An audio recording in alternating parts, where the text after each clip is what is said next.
December 23rd, 2012. Sample Recovery Unit Team Lead Fisher Case reporting on Subject 17, Desmond Miles. The subject was deceased and unattended. Time of death was placed around 00 hours and 7 minutes, with conditions favorable for DNA sample recovery. We had some initial concerns about interference in the vault, but given the skill and talent of this team, we were able to capture useful data. I personally retrieved the subject's backpack and extracted a number of objects of interest to undergo detailed analysis.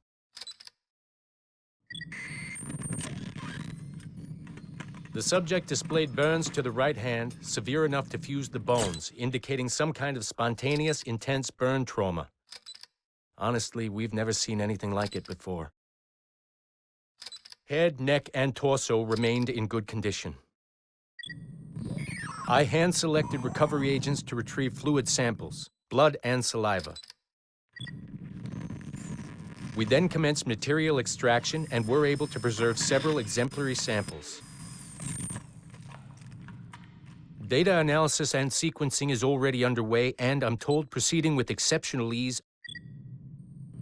Thanks to the cloud database and the work of Abstergo Sample Recovery Unit 3, the legacy of Subject 17 will continue uninhibited as Sample 17.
This is on. I don't think I've ever used this phone more than a few times to record anything. Hey, Dad. So, we're all here in New York at the motel. It's, Queens, actually, in Astoria, near the NQ. Rebecca's off getting batteries for something. Sean's in his room doing whatever Sean does. And, you're out getting some food. Me? Well, I'm supposed to be getting ready to break into some offices in the financial district. Feels just like prepping for one of your old training drills, actually.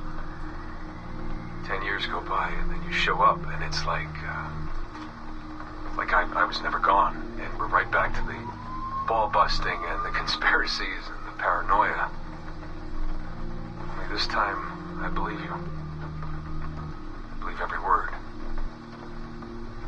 You know, I don't even think you know the half of it. I don't think you know how much I've seen. How much I've learned in just a few weeks. Everything, really. I feel like I've lived 1,000 years, or 10,000 maybe. It's impossible to explain. But when you see that much of the world through the eyes of so many, you can't help but be sad. And to see all these incredible, intelligent people fight the same battles, make the same mistakes over and over again. Because culture and knowledge and history, these things, they aren't passed on through our genes. Every kid on Earth needs to relearn the basics. How to live, how to survive, how to stand up for what's right. So much is lost in the transfer. So much is added every generation. It's a shame. And over and over, everything must be learned again.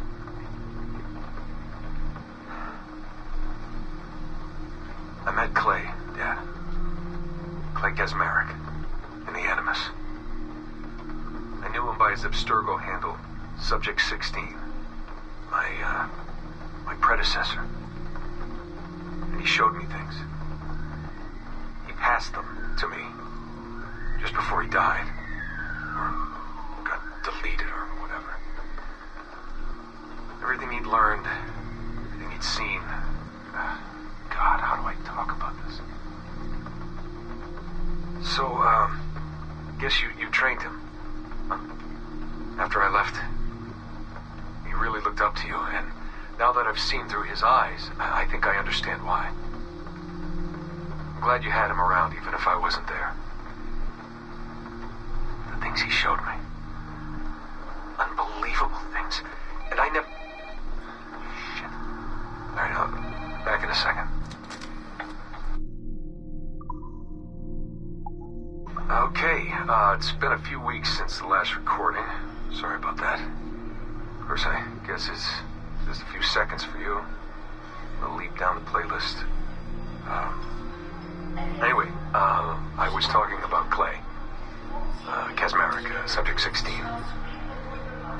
So, when I fell into a coma back in Italy and woke up in the Animus Black Room, it was, so calming. It felt like I had woken up into a dream. Haze. A dream where none of this mess had ever happened.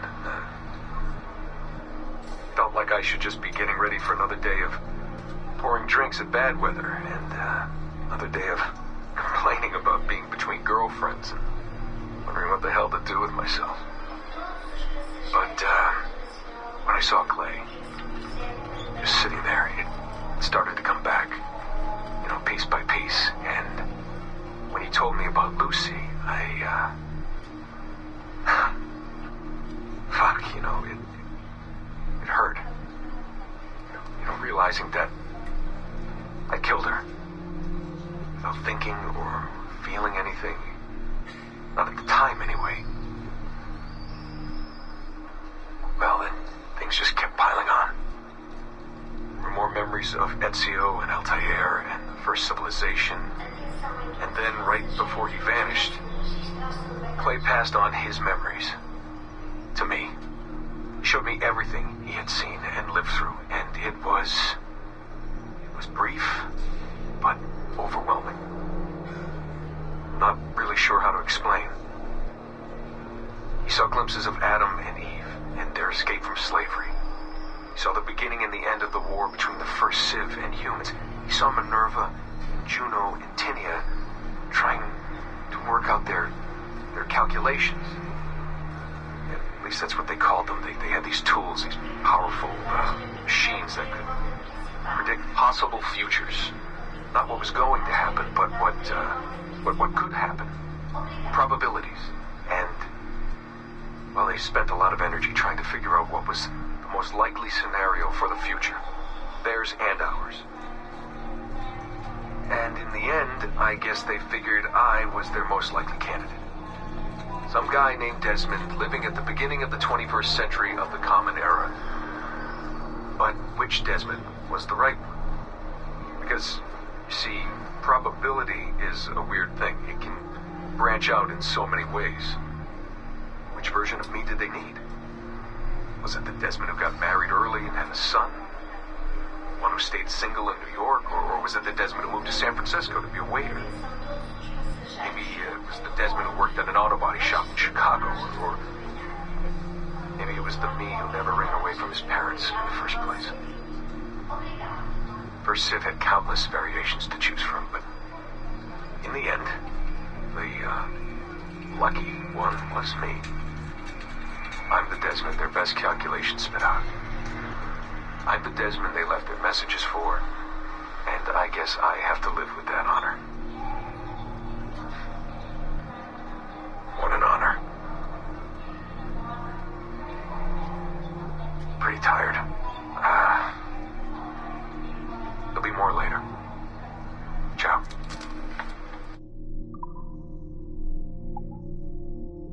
Hey, Dad. You know, it's funny. I have this memory of you, one I keep coming back to.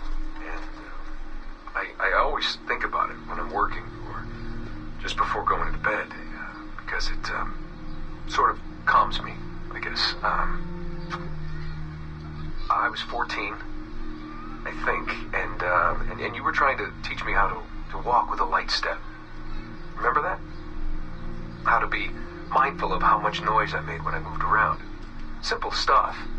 Stuff I understand now, but back then, I gotta tell you, I thought you were just being an asshole.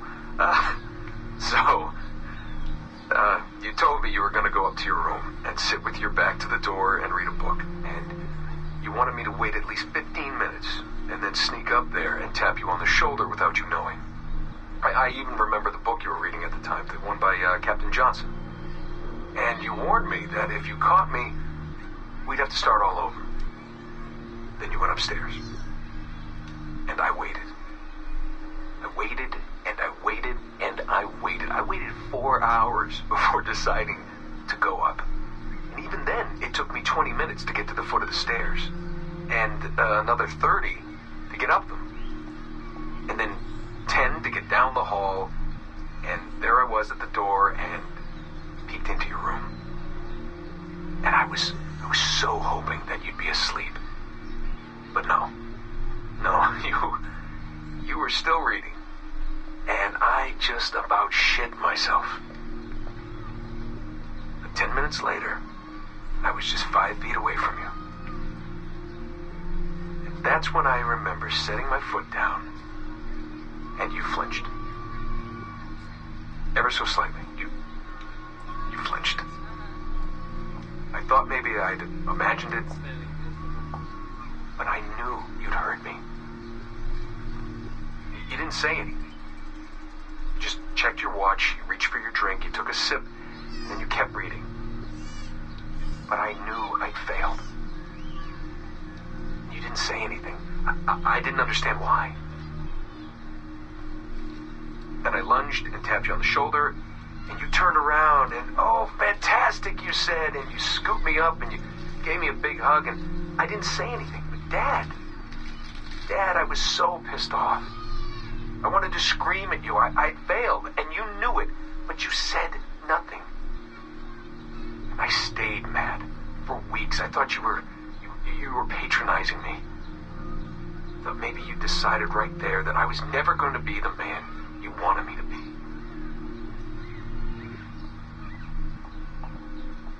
But I realized just a few years ago that you checking your watch, that was the clue, wasn't it? You let me win because I had been so patient. I guess that impressed you.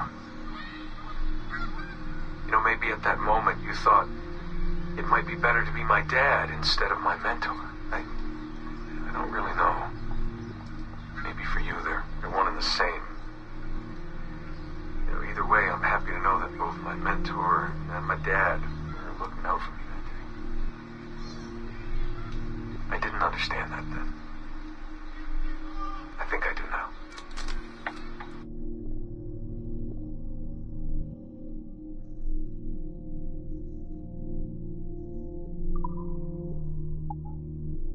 So, this will be a short one, Dad. Something to remember me by if things go south. If I don't make it out of the temple today. I've tried to be optimistic about all this, but I just can't. I think spending all this time at Connor's memories has made me anxious. I mean, his story is so painful in so many ways. Still, he never lost hope. Even when his faith in others eroded. I can only believe that what we are doing is the right thing, and that I can stop this disaster. I know this. I mean, the technology is there, waiting for us to use it. I'm the final piece of the puzzle. Something in my genes, or my memories. Some final piece of code to switch the whole thing on. That's why I'm here. That's why they brought me here. Only, I don't know what I'll have to give up in return.